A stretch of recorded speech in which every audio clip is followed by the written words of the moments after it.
we can study about the salivary glands. So salivary glands, actually these glands which exist here, these are the salivary glands. So these glands are the glands which are seen near to our mouth, and it secretes saliva. Okay, the function is to secrete saliva.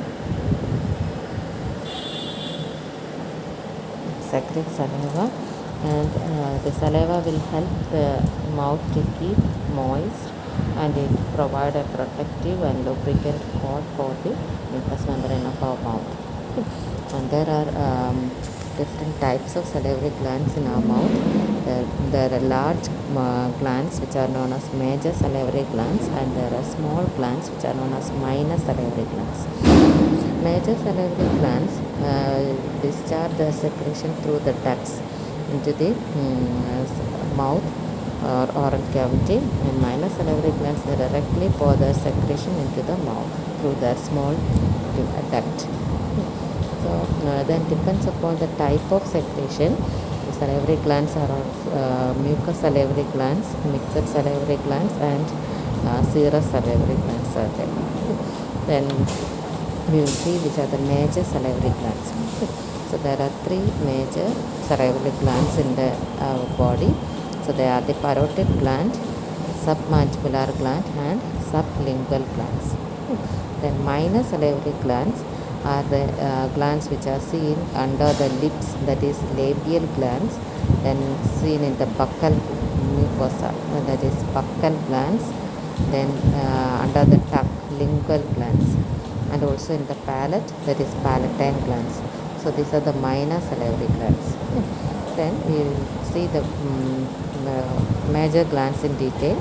So first major salivary gland is the parotid gland. So this is the parotid gland. Here we can see parotid means parotid, that is parotid means ear. So this is ear. So this is the gland which is seen surrounding near to the ear. So it is known as parotid gland. Parotid gland. Okay, parotid gland. And these are also paired glands. So on either side we can see this parotid gland in our body. So they are the largest gland, parotid salivary glands in the body. Largest salivary glands. Okay. And it is a wedge-shaped structure, wedge-shaped glands which is seen between the mandible. So here comes our mandible. Mandible will be going like this. Mandible is the bone of our lower jaw. Okay. Then between the mandible and the sternocleidomastoid. This is sternocleidomastoid muscle. Okay, so it wedges between the mandible. So here we can see from here comes our mandible like this. It will be going. So it will be seen between the mandible and the sternocleidomastoid muscle. Okay. That is pyramidal in shape. You can see pyramidal shape salivary glands. Base is seen towards the upper part of our face, and the apex is seen towards the lower part. Okay, near to the lower part, lower jaw. Okay, so this is the apex, and here comes the base. Pyramidal shaped gland. And it is irregular and lobulated. We can see it is lobulated structure, yellowish mass which is covered by fibrous capsule. So this gland will be, salivary gland will be covered with fibrous capsule, and also it is covered by a fascia which forms the false capsule. So there will be two capsules, true capsule and false capsule will be there, and it has a duct. So this green color structure. So this is the duct, parotid duct.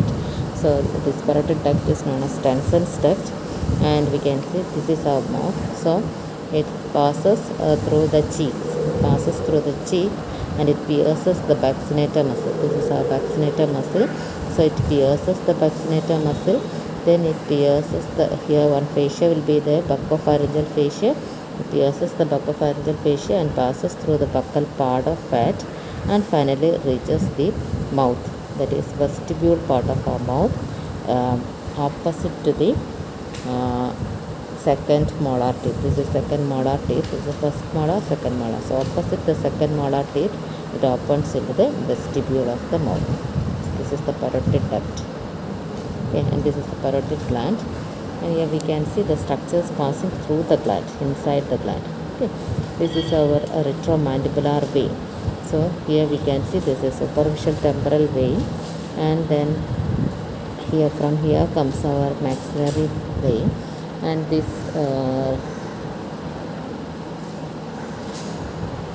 maxillary vein and the superficial temporal vein join together to form retromandibular vein. So this retromandibular vein passes through the gland, and when it reaches down, it will be divided into an anterior division and a posterior division. Anterior division and posterior division. This is here we can see this anterior division of the retromandibular vein, and here comes the posterior division of the retromandibular vein. So the retromandibular vein can be seen within the gland. The next structure is the external carotid artery. So from here comes this is the external carotid artery, red color region. So the external carotid artery enters into the gland, passes through the gland, and it divides into maxillary artery and superficial temporal artery. That terminates within the gland, dividing into maxillary artery and superficial temporal artery. Okay. Then the third structure which is seen inside the gland is our facial nerve. This is the branches of facial nerve. So facial nerve will passes from behind the ear, then it enters into the parotid gland and divides into 5 branches, 5 terminal branches. Divides into 5 terminal branches. Here we can see 1, 2, 3, 4, 5. 5 branches and divides into 5 branches. So facial nerve structures passes through the gland is facial nerve, external carotid artery, then retromandibular vein. So these structures can be seen within the parotid gland. And this parotid gland is supplied by branches of the external carotid artery. It supplies by the external carotid artery. Then nerve supply is through the sympathetic and parasympathetic. Then parasympathetic is through oculomotor nerve, and this parasympathetic helps in the secretion of saliva, and sympathetic fibers arises from the cervical sympathetic chain. Then sympathetic secretion which make the saliva to stop. Okay. And so that is the nerve supply and blood supply of the parotid gland. Then applied aspect of the parotid gland is mumps. Mumps is the viral infection of the parotid gland which causes the enlargement of the gland. So that is known as mumps. Okay. Then next is parotiditis. Parotiditis is the inflammation of the parotid gland. Then these are the applied aspect of the parotid gland. Okay. Then next is submandibular gland. Okay. This is the submandibular salivary gland. Okay. So this is the content of our mandible. This one here. So actually it will be covered like this. Mandible will come. Okay. So here we can see this is the submandibular salivary gland. The submandibular gland is another second largest salivary gland. It is roughly J-shaped. This J-shaped glands. J-shape and situated in the neck region, upper part of the neck region of the neck region near to the mandible, the submandibular fossa of the mandible. This is the mandible. Here comes the submandibular fossa. Okay. And the mylohyoid muscle. This is the mylohyoid muscle. So mylohyoid muscle divides the submandibular gland into a large superficial part and a small deep part. So this is the mylohyoid muscle and deep part, and there will be duct. Here this green color you can see the duct of the submandibular gland, that is known as Wharton's duct, will opens into it is 5 cm in long, and it emerges from the anterior end of the deep part. This is the deep part. So from the anterior end of the deep part we can see the submandibular duct, and it crosses the lingual nerve. This is the lingual nerve. So it crosses the lingual nerve and reaches the oral cavity below the tongue. So this is our tongue. Here we can see this is the tongue. So it opens below the tongue here. In this submandibular papillae, This is the opening of the submandibular duct below the tongue. Then we lateral to the frenulum. This is the frenulum of the tongue. So lateral to the frenulum, we can see it opens in the submandibular papillae, sublingual papillae.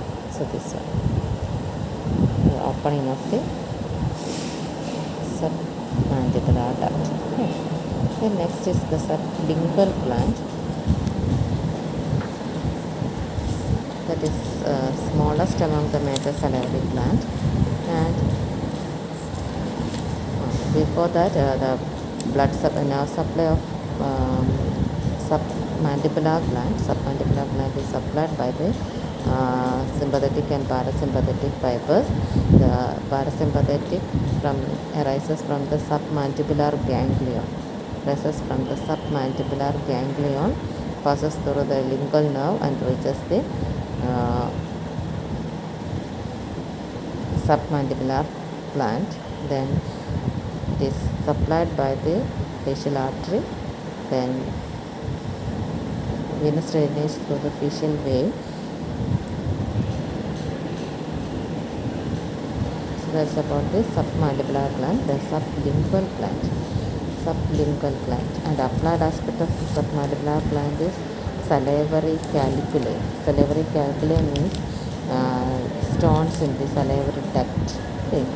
Stones in the salivary duct. That will be painful because it will be having sharp edges which causes pain. And next is the sublingual salivary gland. So this is the sublingual salivary gland. This is the sublingual salivary gland. This sublingual salivary gland. This is the smallest among the 3 salivary glands. It weighs about only 3 to 4 gram. It lies below the mucosa of the floor of the mouth. Just below the mucosa of the floor of the mouth. Here we can see this is the mucosa of the mouth. So this is the oral cavity. So this is the mucosa. So just below the mucosa we can see a small gland, that also near to the mandible.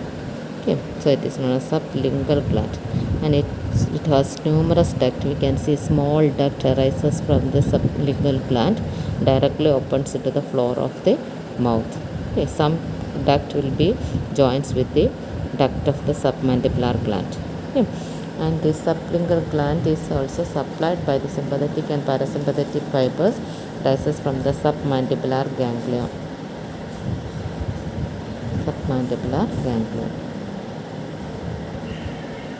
So these are the major duct of the major salivary glands. Okay, parotid gland, submandibular gland, and sublingual salivary gland. Major glands. So another small minor glands also there in the near to our oral cavity, seen under the tongue, seen under in the palate, and seen in the lips also. The lips. Okay. Minor salivary glands. So these are the major and minor salivary glands. So this is the histology of the parotid gland. Here we can see inside the parotid. If we are taking the cross section of the parotid gland, we can see small lobes and lobules can be seen. One lobe, so second lobe, third lobe, like that. Lobes and lobules can be seen. Inside the lobules we can see small units, secretory units. They are known as acini.